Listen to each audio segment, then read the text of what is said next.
the picture above, what is everything, equipment-wise, that the officer has on his duty belt and his physical body? So the picture that you're talking about is one of my professionally done profile pictures from a couple of years ago.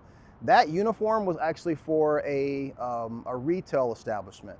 And so that retail establishment, it's funny that you asked, a lot of people ask me this. That retail establishment, the original guards that secured that area were all off-duty police officers. So if you were to go back 10, 12, 14 years ago, the people that were working at this location were off-duty officers.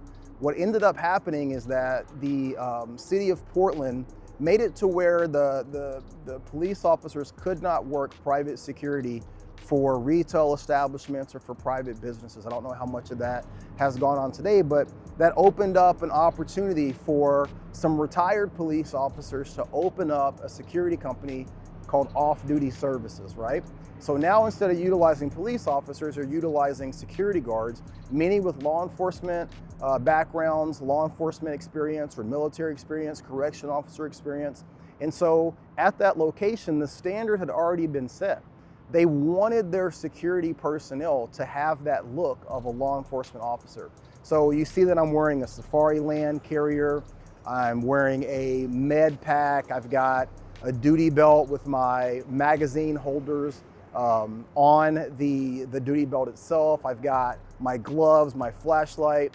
I mean, there's a ton of equipment that's on there, and it gives that look of being a law enforcement officer. Now, it looks extremely clean, in my opinion. It looks very professional, and it functioned very well. But when I moved over to Echelon, working on the street and in patrol capacity, getting in and out of a vehicle, walking anywhere from 4 to 6, maybe 10 miles a day, that's a lot of equipment. And I've said this before, and other people have reiterated it. Ounces over time equals pounds.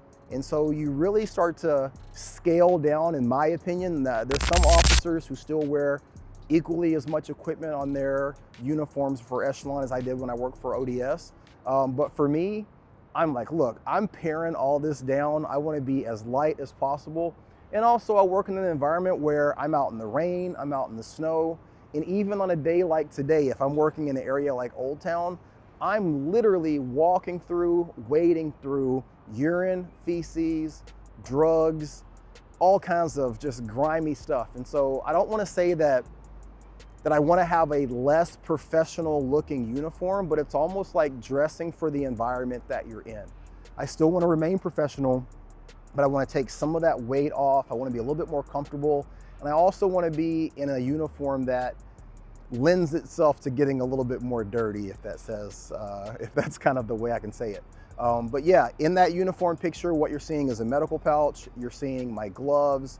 You're seeing a baton. I actually used to wear a baton on my uniform.